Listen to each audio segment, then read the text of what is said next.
네, 오늘의 첫 번째 시그널 픽은 전현희 더불어민주당 최고위원을 전화로 만나보겠습니다. 의원님 나와 계시죠?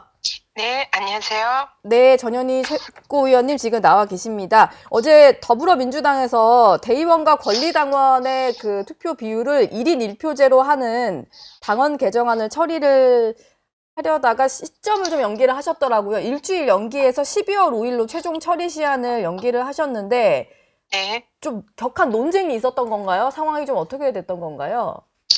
네, 이번에 1인 1표제 개정안은 더불어민주당이 당원 주권주의를 실천하고 그리고 전국 정당화를 하기 위한 발판을 만드는 매우 중요한 그런 이슈입니다. 그래서 이 이슈는 이재명 당대표 시절부터 계속적으로 추진을 해왔는데요.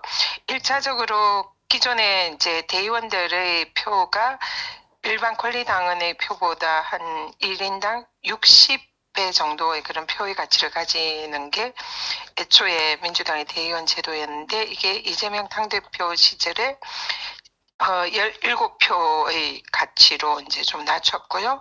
그리고 계속적으로 이제 1인 1표제를 향해서 그동안 이제 계속 당원 당규를 개정하는 작업을 하고 있었습니다. 그래서 이번에 이제 정청래 당대표 시절에 1인 1표제를 이제 본격적으로 도입하는 당헌 당규 개정을 하는데, 이 전국 정당화를 이제 목표로 하지만 실제적으로 이런 1인 1표제 대의원 표심이 사실상 민주당으로서는 취약 지역으로 분류되는 영남권 지역에 당원들의 그 표심을 좀 제대로 반영하지 못한다, 이런 이제 내부적인 그런 지적이 있었습니다. 그래서 네.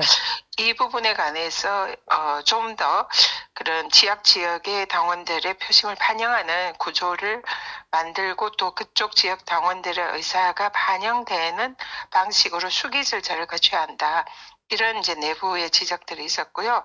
그래서 어제 당무에서는 그런 당원들의 의견을 존중해서 수기 과정을 좀 더 거치는 방향으로 해서 결론을 내자, 이렇게 이제 정리가 되었습니다. 지금 지방선거에 나갈 최고위원 같은 경우는 선거 6개월 전이 다음 달 3일인데요.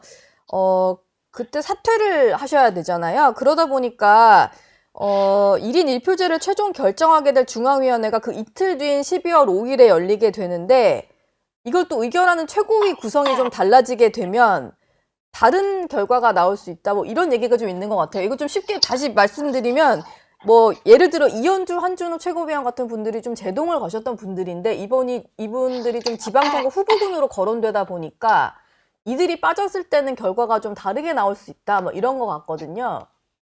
지금 이 사안은 최고위 의결은 마친 사안이고요. 예. 그 최고위에서 이제 당원 당규에 개정한 최고위 회의는 다 이제 회의를 이미 마쳤고, 지금 남아 있는 것은 중앙위 이제입니다. 중앙위에서는 최고위원들도 1인 1표고 사실상 지역위원장의 자격으로 참여를 하는 셈이죠. 그렇기 때문에 실질적으로 뭐 그런 최고위의 인원의 변경이나 이런 것은 실질적인 결론을 내는 데는 영향이 없을 것으로 보입니다. 그러면은 약간 그 최고위에서의 어떤 반응 같은 것들은 좀 다르게 나올 수도 있겠네요. 뭔가 좀 잡음이 또 불거질 수 있다거나 뭐 이런 우려 같은 거는 좀 없을까요? 지금 이 사안에 대해서는 예. 1인 1표제를 가지고 그걸 이제 문제를 삼는다기보다, 네. 그걸 추진하는 과정에 있어서 충분히 당원들의 의견을 수렴하고 수기하는 절차가 없었고, 그리고 또 취약 지역에 당원들의 의사가 제대로 반영 안 된 거 아니냐, 이 부분에 대한 얘기거든요. 네. 그래서 1인 1표제로 가는 이 부분에 관해서는 사실상 대부분 필요하다, 이런 입장이고요. 그렇기 때문에 가장 문제를 삼는 이런 수기 절차, 이런 부분을 지금 이제 보완해서 하려는 것이기 때문에 뭐 이 부분에 있어서는 큰 논란은 앞으로 없지 않을까, 이렇게 예. 생각이 됩니다. 그동안 전현희 최고위원께서 내란 전담 재판부 설치 가장 강력하게 당에서 주장을 해오셨던 분이신데, 어제 원내대표 김병기 원내대표 같은 경우도 대통령 순방에서 돌아오면 바로 내란 재판부 설치하겠다라고 얘기를 하셨어요. 근데 조금 전에 나오셨던 주진우 국민의힘 의원 같은 경우는 이게 위헌 소지가 있다라고 얘기를 하고 가셨거든요. 의원님도 이제 법조인이시니까 한번 어떤 논리로 이제 위헌이 아니라는 입장이시잖아요. 이 위헌이라고 주장하는 것은 예. 일단 전담 재판부를 설치하는 것이 위헌이다 이런 주장이 있었고요. 그렇지만은 지금 현재 법원 내부에서도 전담 재판부가 구성이 되어 있습니다. 그래서 뭐 이번에 지기현 재판부는 보건 의료 전담 재판부, 지금 이진관 부장판사는 부패 선거 전담 재판부, 또 그 외에도 뭐 해양 사건 전담, 특허 전담, 민사 전담, 가사 전담 이런 전담 재판부가 이미 법원에 사실상 제도적으로 구성이 되어 있고요. 예. 이것을 법으로 구성한다고 해서 위헌 소지가 있다 이 주장은 맞지 않고요. 네.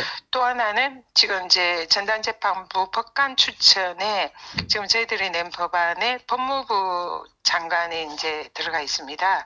그래서 행정부가 전담재판부의 법관을 추천하는 것은 위헌이다, 상권분립 위배다 이런 지적이 있는데요. 네. 실제로 현재 법원조직법에 대법관들을 추천하는 추천위원회에 법무부가 들어가 있습니다.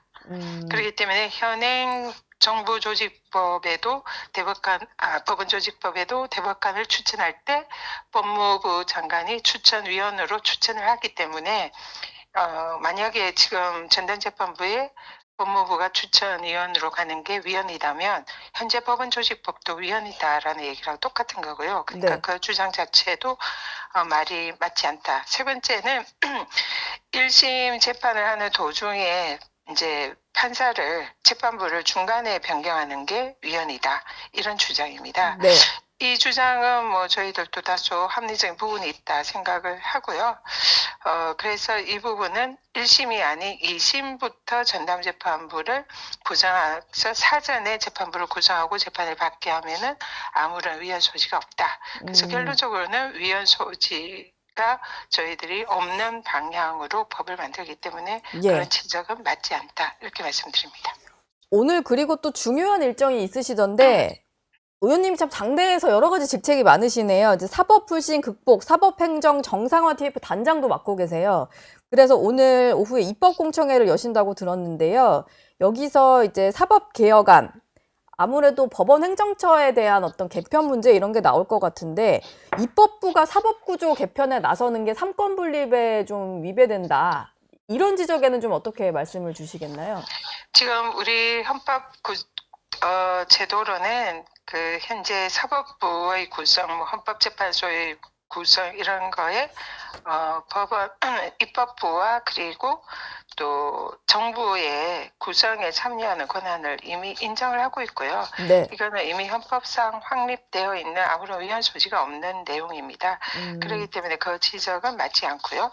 그리고 또 하나는 사법권을 보호하고 상권 분립을 지키는 것은 지금 재판의 독립을 의미를 합니다. 예. 이제 법관이 법과 양심에 따라서 재판을 할 수 있게 하는 권리, 그 법관의 구성은 헌법과 법에 의해서 정해진 법관. 이 부분에 관해서는 저희들이 뭐 전혀 문제를 삼지 않고 거기에 대해서는 기존 그런 헌법과 법률의 규정을 그대로 존중하는 거고요. 다만 지금 이제 재판이 아닌 법원의 행정입니다. 행정이 지금 현재 대법원장에게 재판뿐만 아니라 행정과 예산과 그리고 인사에 관한 모든 권리가 대법원장에 집중되어 있습니다. 그러다 보니까 대법원장이 사실상 재판에만 집중을 해서 국민들의 재판받을 권리를 보호를 해줘야 되는데 그런 역할보다는 오히려 법원 내부의 인사나 행정이나 이런 것에 더 신경을 쓰고 결과적으로는 그것이 사상 초유의 대법원의 대선 개입, 정치 개입 이런 사건이 일어났다 이렇게 보고 있습니다. 그래서 네. 대법원장에 지나치게 집중된 이 제왕적인 대법원장의 권한, 즉 재판과 행정 업무의 분리를 통해서 재판의 공정성을 확보하고 사법불신을 극복하자 이것이 이제 저희 TF의 생각이고요. 그래서 네. 그 부분에 관해서는 행정 부분은 뭐 이건 이미 그 부분에 관해서 민주적 절차와 정당성을 회복해 주는 것은 아무런 위험 문제가 없다 이렇게 보고요. 실제로 김명수 대법관 시절에도 이미 그 대법원 중심으로 사법원 행정처를 폐지하고 사법행정위원회를 통해서 행정을 하는 이런 이제 안이 이미 나온 바가 있습니다. 대법원 쪽에서 제시를 해서 그래서 그걸 조금 더 구체화하는 거다 이렇게 보시면 될 것 같습니다. 예. 최근에 김민석 국무총리가 서울시 정책에 대해서 여러 가지 목소리를 내면서 오세훈 서울시장에 맞설 이제 서울시장 후보로 나오는 거 아니냐 뭐 이런 얘기가 있었는데 최근에는 또 한준호 최고위원 이런 얘기를 하셨더라고요. 김민석 총리가 아무래도 서울시장보다는 당대표 선거에 출마할 것 같다 뭐 이런 얘기를 하셨는데 전현희 최고위원 보시기엔 좀 어떻습니까? 김희석 총리님과는 최근에도 사석이나 공식적인 자리에서 이제 자주 뵀었는데요. 예. 이 총리님께서는 지금 현재 맡고 있는 그 총리의 역할 이것이 중요함을 인식을 하고 있고 그리고 또 인사권자의 뜻에 따르겠다 이런 생각이 확고한 걸로 알고 있습니다. 그래서 네. 총리직에 더 충실하겠다 이런 이제 의사이시고요. 그리고 지금 여러 가지 보이는 이런 행보 뭐 서울시의 뭐 여러 장소를 방문을 한다든지 그런 여러 가지 행보들은 제가 보기에는 시장 행보보다는 이 총리직을 수행하면서 당연히 필요한 그런 총리로서의 역할을 수행을 하는 것이다 이렇게 생각을 하고요. 네, 서울시장에 출마할 의사는 제가 보기에는 없는 걸로 알고 있습니다. 의원님이 지금 서울시장 후보군으로 많이 거론이 됩니다. 그럼 최고위원 관두셔야 되잖아요. 확실히 좀 의사를 밝히시게 되면 좀 대비를 하고 계신가요?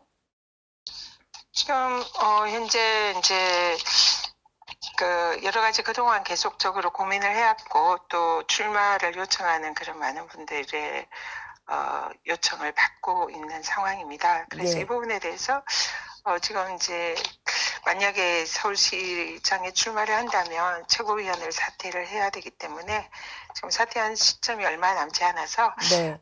마지막 고심을 하고 있는 단계다 이렇게 말씀드리겠습니다. 알겠습니다. 혹시 결심이 서시면 또 다시 한번 모시도록 하겠습니다. 저희 영상 많이 시청해 주시고요. 좋아요, 구독, 댓글, 알림 설정 꼭 부탁드리겠습니다.